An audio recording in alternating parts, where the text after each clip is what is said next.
Welcome back, everybody, to your daily update on the state of the Malazan Empire. And we're entering the final stretch. This is Book 6 to 1 in Chains, Part 1. That means chapters 17 and 18? Or 18 and 20? I suck at this. It's 18 and 19, I think. Yeah, it's 18 and 19. So we're doing that today. I read them twice because I read them yesterday and then I didn't get around to actually recording the video, so I just read them again because I'm that kind of person. And I have to do this down from under my bed because, well, it's raining outside and yeah, also dark. And yeah, you know.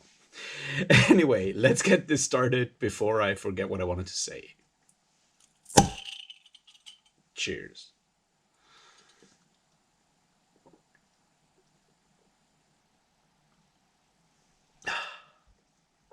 And well, there's a few interesting things going on. First of all, in chapter 18, we have the whole situation where bone hunters have caught up with the snake, which was sort of like, you know, the end of the last time we hung out with the bone hunters.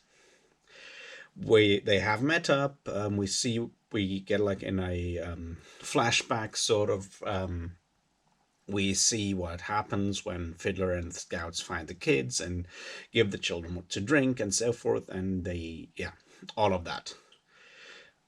We get some more dig-headery from Blisdig, which is obviously also realism, or so-called realism. We have to talk about that at some point. And yeah. Then stuff happens. We see how the army is getting more and more insane because of thirst, and they're getting more and more desperate. And there's a few interesting points in here that I personally really appreciated. I love that conversation that Bottle has with Namkala, the clan Imas. When he tells her that even, like, you know, when everyone else dies in that desert, that the Talana Mass should please actually walk out of that desert and not just fall to dust, just to make a point. And he ends up with, like, yeah, to make the point has to be enough. And I totally get that, because that's sort of the point, or not the point, that's sort of one of the driving forces behind a lot of human interactions, is just to make a point. And I always, you know, I tend to do the same. It's like, could I do stuff in a different way? Would it be easier? Yeah, but you know, it's very often about making a point, and this is sort of the ultimate version of that. So I get that. I feel like the most brutal story, like the most brutal hit in that whole chapter, is the scene with when Badal and Sadik rediscover by accident what the word toy actually means. And there's a lot to unpack here, I feel. It's something that I like. That scene, just like, I read it yesterday, I read it again today, and it hit me every time, because that's, I mean, we've spoken about that before, like children, or the relationship and responsibility of parents towards their children, the raising of children, on all of that, is one of the aspects that are deeply rooted within the entire Malazan Book of the Fallen in so many ways. So, and the idea of, like, murdering the child within the physical body, which is basically what happens when a child forgets the meaning of playing and of toys, and that while the physical person still, like, the physical being still moves on and goes through whatever kind of motions. That idea of, like, forcing a child to grow up before its time, and taking away all that, all the things that make a child. And I don't want to use the word innocence here, because that's not exactly the right word there, but the childlike parts of a personality, to take those away is an absolute atrocity. It's horrible. And while we obviously, and this is, once again, where this gets slightly political, where we of course see that in like a very brutal way here in Calance, and what the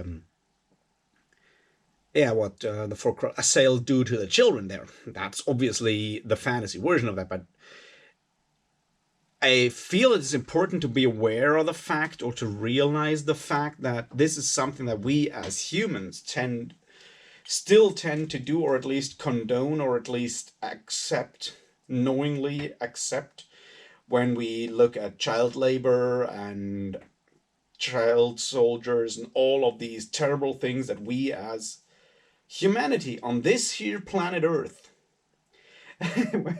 where that we do that all the time, or it happens all the time.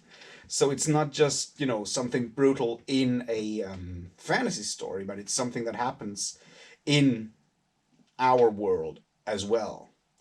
And I feel I think that's mostly why this just hit me so hard, because it's, once again, it's something that most of us, I assume, are aware of. And most of us are aware of that, but most of the time we tend to ignore it, or because it's difficult to accept. It's very difficult to accept, and it's also not always easy to do something about it.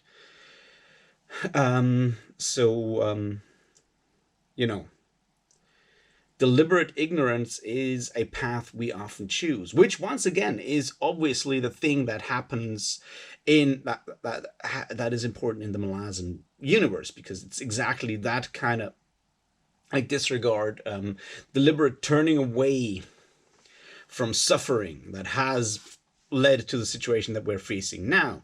And it's exactly what the adjunct mostly, and up to a point now the bone hunters as well, do, is the deliberate not looking away.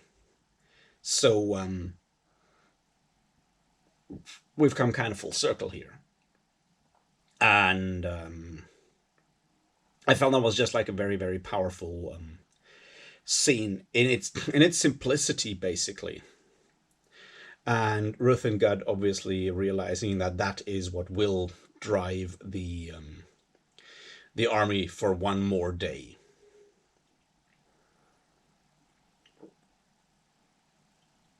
Which is obviously an interesting aspect because you have the Talani Mass trying to lie to the adjunct and Ruth and God to tell them that they're going to open a warren to get water and all of that.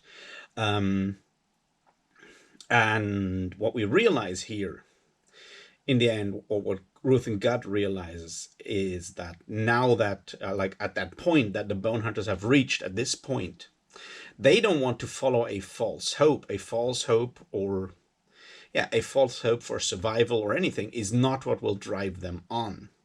Because they have come to that point where for them it is the right thing to go one more day, to give answer, to realize that they have, on the one hand, to see the crime that was done to all those children, to go and give answer, like Fiddler already, is thinking about. But also the fact that they have given that back to the children now. Some, at least semblance of, not normality, but, childhood or whatever. That is something that can boost morale, or give, as Sinter, Kisware tells Sinter, it's like, that gives back some semblance of dignity. And so that's a very, very powerful scene, I feel.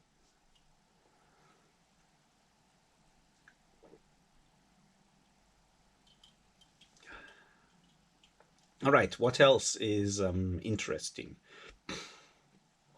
Obviously, the interaction between Temper and Shadow Throne made me laugh a lot. When Shadow Throne is like, a god could take umbrage. God, what a terrible joke. Anyway, I love that. But also then when and I feel there's a lot of emotion behind that when Shadow Throne says to Temper, yeah, you as a mortal human, what will you tell a god? And he's just like, yeah, fuck off. wanting to be left alone is obviously a strong theme within the Malazan Book of the Fallen as well. It's like the idea that the interactions between gods and humans, and once again, when I say humans, I obviously mean all these other, groups that have gods as well. But the interaction between gods and humans is a toxic one. That's a toxic relation if ever there was one, right?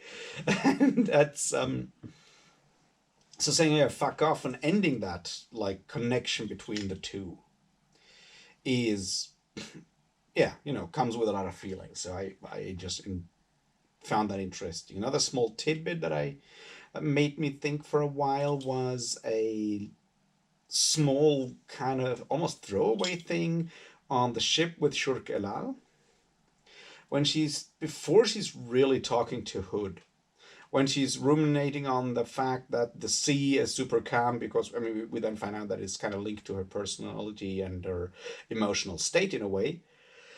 But her quick thoughts on the matter that if by force of magic, and I want to like substitute technology at some point for that in the kind of thought process that I went through. The point is that at some point, not if at the point where not even the sea forces humility from humanity, that will be a very bad point indeed, because humility is desperately needed in humans. And we've reached that point as a species nowadays, right? Well, it's not exactly magic that allows us to rule the waves and even fly and do all these other crazy shit, all these other things, and have like more or less fully control a large part of the world and of the forces within nature at this point. And that has certainly led to us as a species losing even more humility and, when it comes to us treating with nature and forces of nature. We have reached that point as a species on this planet Earth. And it's exactly that loss of humility that makes it so difficult for parts of our populations to accept the fact that stuff like climate change and other things that are a very powerful force, because we have it's very difficult for us to realize or understand that there are forces within this, not on this planet, that we can't weather or control, because we've lost that experience. We're no longer frightened of thunderstorms. We're no longer frightened of, well, I mean, there's still stuff happening where we're like, we don't want to get caught in a tsunami, but we've almost got enough technology to realize when such powerful things come, so we can run and hide and all of that. But we have lost a lot of fear of nature in a way, and yeah, that's a problem. Just saying. Yeah. I do love the fact that once again we see that Hood is not exactly happy with the fact that there is nothing but dead, and then all the dead souls just end up in the realm of the dead, and nothing happens with them, and that is terrible for all these ideas. Like here's the thing. When you look at the idea of an immortal soul, which I guess we can assume exists within the Malazan world. The idea of an immortal soul, when we look at Christian ethics, for example, or a lot of these kind of ethics, even Kant goes through that. Well, I mean, he's sort of Christian in a way. But the point is, the idea is that when we look at the world out here where we live, and we realize this world is not fair, it's far from it, it's cruel, it's unfair, it's fucked up. And the argument within theology, obviously, is that the soul is immortal, and all these imbalances, all these injustices will be redressed afterwards, in the afterlife. People that have a great life and are assholes will get punished in the afterlife. And if you're a good, believing, whatever religious person, you'll end up in paradise, even though you suffered in life, and all these corrupt, irresponsible assholes kicked you through your living days. To realize that that is not happening kicks out the legs under that whole idea of a just system, which, you know, in a system with God, with at least in monotheism, is kind of the point. It's like God is good. God can't allow all these things to happen. That's one of those ways how you try to get through that whole theodicy question. It's like, if God is good and all powerful and all knowing and all that shit, how can he let stuff happen that is objectively cruel, unjust, and so forth? And the answer usually was that, well, yeah, it gets redressed in like eternity through the immortal soul. And once you take that away, it becomes just very cruel and unjust. And Hood, you know, wasn't really happy with all of that, I guess is what we can say. And so yeah, he, you know, started to deal with Cortillion and Shadow Throne, and we slowly see that how all of those connect, like, you know, Shadow Throne, Cortillion, Adam and the Rake and Hood, December probably, even though, you know, that one's a bit fraught. Anyway, we then also get that whole battle on the Fokra sail ship, where we realize that apparently those handmaidens of the Balkando queen and princesses are Segula, I guess. Which, you know, that's pretty cool. Although we never find out how highly ranked they were, because, you know. Anyway, so they are Segula. Another interesting thing in that conversation between Hood and Shirk Elal that I found is the question of how to say, redemption for Tavor, or however you want to pronounce her, how for the redemption for what she did to her sister, Felicin. And the interesting question that Hood raises there is, does it actually change her desire for redemption, or would it change her desire for redemption to know that she killed Felicin herself? And I would say probably not that much, because she already believes that she has killed her by sending her there and not finding her, because that's sort of what she gets. She knows she's dead, and the action that sent her to the mines and all of that, is that enough? Do you actually need, for the feelings of guilt, do you actually need the exact gruesome details or not? And I just feel that's an interesting thing to look at, because, you know, could she have changed that much? Probably not.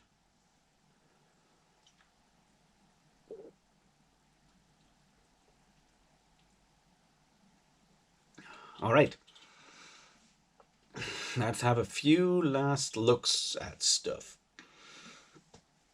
The conversation between, I already forgot that one Fokral Assail talking to Ganos Paran about the right of, or not the right, but, you know, the idea of higher, lesser beings, the imposition of will, and the justification of atrocities, which they, you know, beautifully argue through the idea of humans killing or hunting animals for sport and finding all kinds of problematic justifications. And, you know,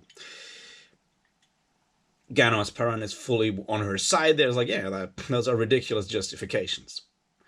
And then turning it on her when she said, and explaining, or like accusing her of treating humans the same way, and seeing them as lesser species, in a way, the same way humans treat animals.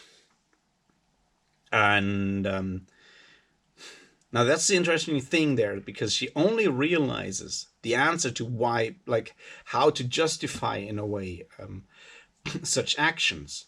And the only way to justify them is not to justify them with any kind of morals or whatever, but to be very honest. It's like, you do these things because you can. The sheer pleasure, or yeah, pleasure of being able to impose your will on creation, basically.